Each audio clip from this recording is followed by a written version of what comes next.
A recent Military Times poll asked for readers' thoughts on disinformation and conspiracy theories. What percent of vets and troops believe them?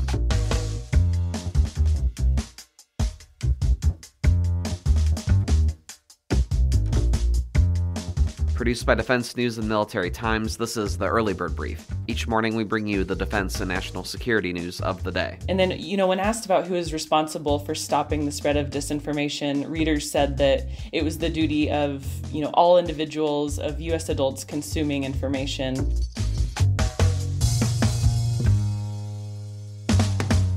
Also, the Pentagon announced a second round of humanitarian airdrops in Gaza. What does this all mean for our defense and security? You'll find out. I'm your host, Simone Perez. Today is Wednesday, March 6th, 2023.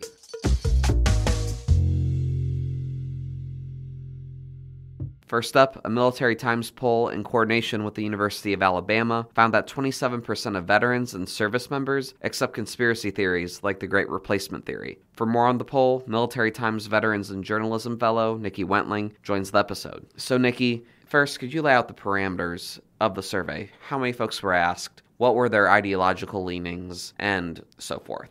So Military Times set out to conduct this survey to figure out how our readers consumed news, what they thought of various extremist groups and conspiracy theories, and then what their experiences have been with disinformation.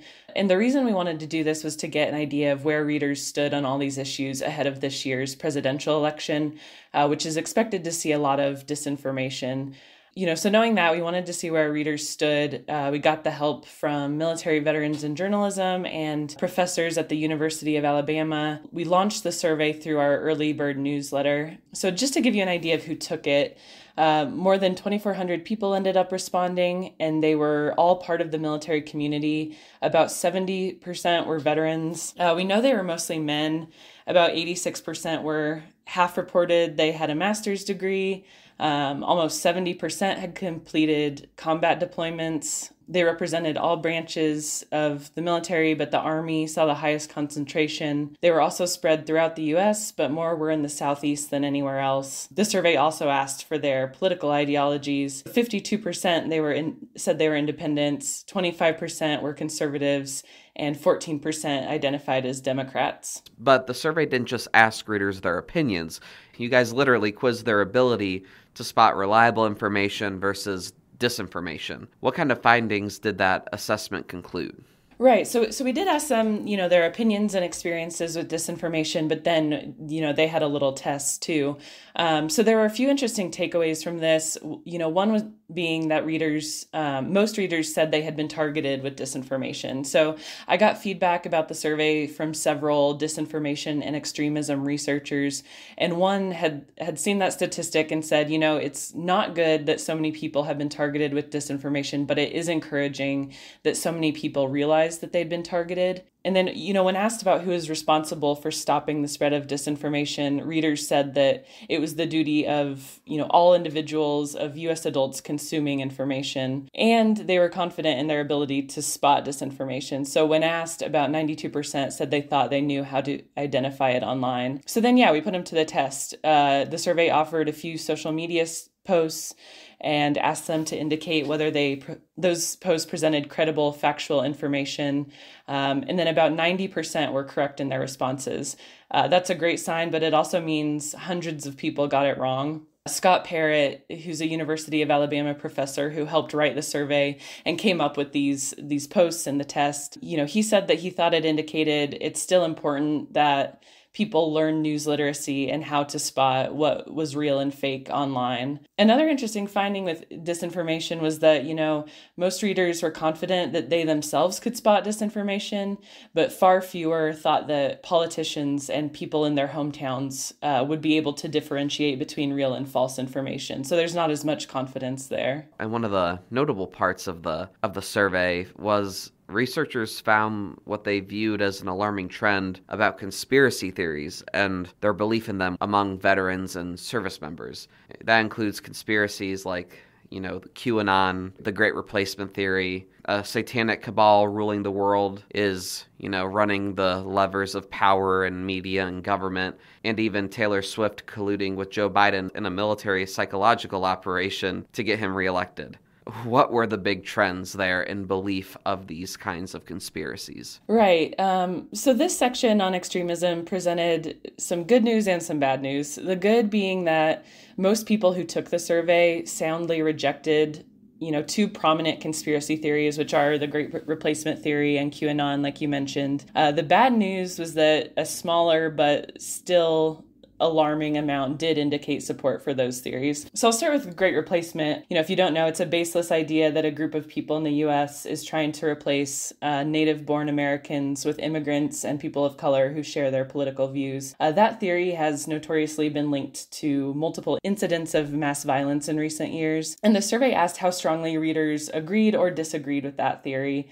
27% said they either mostly or completely agreed with it. That amount of support falls in line with other surveys of U.S. adults in general, which have found that about 1/3 of the country supports the conspiracy. But one interesting point in this Military Times survey was that when asked about white supremacy in general, a large number of readers rejected it and said white supremacy was a threat to national security. Yet, more people agreed with the Great Replacement idea. And that's a theory that has its roots in fringe white supremacist groups. And then the other conspiracy that was asked about, like you mentioned, QAnon, this survey really tried to get at who the true believers were there, because there are a lot of theories that fall under the umbrella of QAnon. But the main tenet of it is that the government, media, and financial institutions in the U.S. are controlled by a group of Satan-worshipping pedophiles who run a global sex trafficking operation. Child sex trafficking operation, that is. So survey takers were given that statement and asked about whether they agreed. And again, most said no, but 9% said they either completely or mostly agreed with it. It's hard to know, where that falls in line with the rest of the U.S. population. There haven't been as many studies on how many people in the U.S. agree with various aspects of QAnon. But a poll by the Public Religion Research Institute in 2021 found that about 15% of people believe it. And a Yahoo poll from 2020 said 7% believed it then. One of the researchers I spoke with described the 9% as a frankly disturbing number. So yeah, overall, this was a big mix of positives and negatives, and it gave us an idea of what people believe, where they get information, and their ability to parse out that information.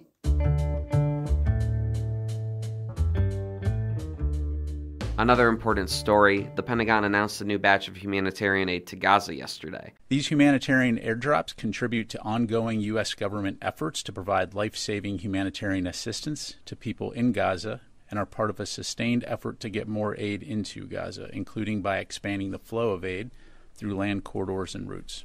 We continue planning for potential follow-on airborne aid delivery missions, and will be Pentagon Bureau Chief Megan Myers joins us from the building. Megan, thanks for joining us. What did this round of humanitarian airdrops consist of? So it was about 36,000 MREs, meals ready to eat, so pre-made boxed meals that were packed up by soldiers and then loaded onto Air Force C-130s and dropped over Gaza. This is the second round of aid that they've done this way. There was the first shipment was on Saturday, and it was 38,000 meals packed up in the same way and dropped with C-130s. And there have been some mentions of a maritime solution to getting humanitarian aid into the Gaza Strip. What are Pentagon officials saying that would look like? So the Defense Department with USAID and, local partners is looking into options for opening up a humanitarian corridor in the Mediterranean.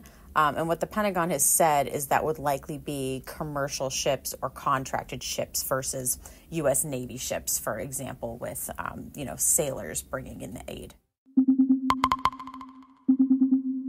Also on your radar for today, the Justice Department announced this week that federal authorities have charged a civilian Air Force employee with sending classified information about Russia's war with Ukraine to a romantic interest through a foreign online dating service. That employee is retired Army Lieutenant Colonel David Franklin Slater. He went on to work at U.S. Strategic Command at Offutt Air Force Base in Nebraska and was arrested on Saturday. The charges involve him allegedly disclosing and conspiring to transmit classified intelligence in early 2022. His unidentified co-conspirator allegedly asked him to provide sensitive information regularly. The indictment accuses Slater of obliging those interests from his alleged online love interest. The Justice Department said Slater was scheduled to make an initial appearance yesterday in a court in Nebraska. Slater allegedly sent classified information from meetings like military targets and Russian military capabilities to an individual who claimed to be a woman living in Ukraine. That was done via an unnamed foreign online dating website's messaging platform. Federal officials have not said who was behind the account. Slater was charged with 2 counts of unauthorized disclosure of national defense information and 1 count of conspiracy to disclose national defense information. If convicted, he faces a maximum penalty of 10 years in prison, 3 years of supervised release, and a fine of up to $250,000 per count. A Stratcom spokesperson confirmed yesterday that Slater worked in the command's logistics directorate until 2022. Slater's attorney did not immediately respond to a request for comment. And now here's some other stories that we're hearing chirps about. China announced yesterday a 7.2% increase in its defense budget. Hungary's president formally signed a bill yesterday approving Sweden's NATO bid. That removes the last obstacle after 18 months of delays. VA Secretary Dennis McDonough is overruling previous plans to ban the famous Times Square kiss photo marking the end of World War II from all department healthcare facilities. The ban was announced internally at VA medical facilities late last month. And the International Criminal Court issued arrest warrants yesterday for 2 high-ranking Russian military officers on charges linked to attacks on civilian infrastructure in Ukraine. It's only the second time the global court has publicly announced arrest warrants linked to Russia's war in Ukraine. About a year ago, the court issued an arrest warrant for Russian President Vladimir Putin for war crimes. It accused him of personal responsibility for the abductions of children from Ukraine. And I feel like I'm not remembering something.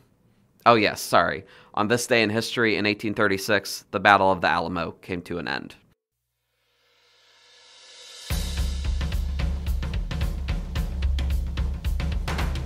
That's it for us this morning. To get more top stories and breaking news, go to defensenews.com/EBB to subscribe to the Early Bird Brief newsletter. Please give us a like, rating, and a comment wherever you get your podcasts, and be sure to follow us on social media at @defense_news and at Military Times. The Early Bird Brief is hosted and produced by me, Zimone Z. Perez. Today's episode featured stories by Nikki Wentling, Megan Myers, and Jonathan Lehrfeld. Our editor-in-chief is Mike Bruce. Have a great day.